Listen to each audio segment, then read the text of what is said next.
Negro League Baseball was founded on the 13th of 1920, at the peak of America's color barrier. Rube Foster, the man who originally founded the Negro Leagues, who would eventually earn the title Father of Black Baseball, had always envisioned joining a professional black sports team. Rube Foster himself, despite being incredibly gifted, had dropped out of school after only the 8th grade.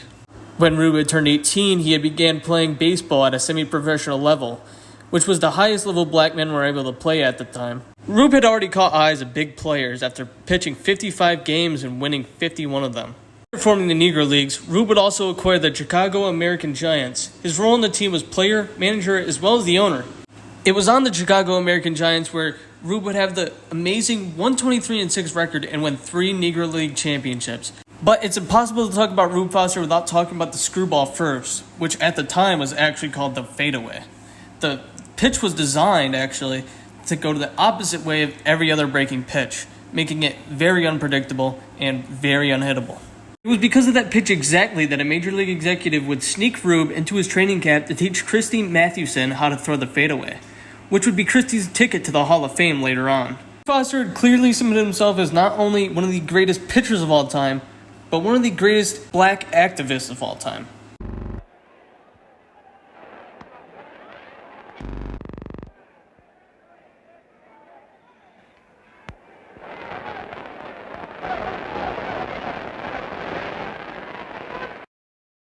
Satchel Paige, an equally great pitcher, dubbed the oldest rookie, was possibly one of the greatest pitchers of all time. He got his nickname, the oldest rookie, because he was rumored to be 40 years old when starting professional baseball.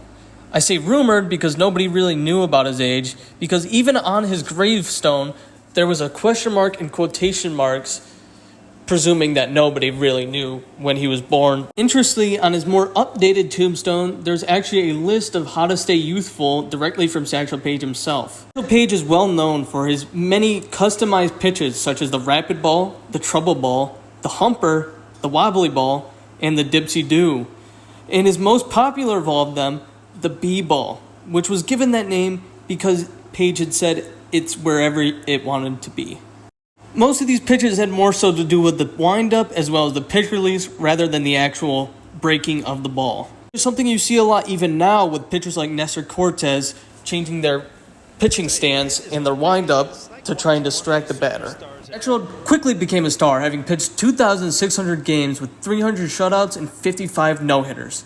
Satchel was even capable of throwing a 105-mile-per-hour fastball, a feat that very few were able to do in the early 1900s. Both Satchel and Rube's legacies are forever cemented in the Negro League Baseball Museum, as well as American history in general, along with the many other Negro League legends.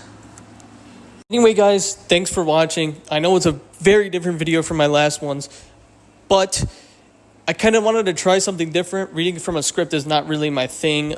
Public speaking is not really my thing, so it's a very different concept for me. So I stumbled my words a little bit. I probably said a few things wrong, but I'll get better at it, so, you know.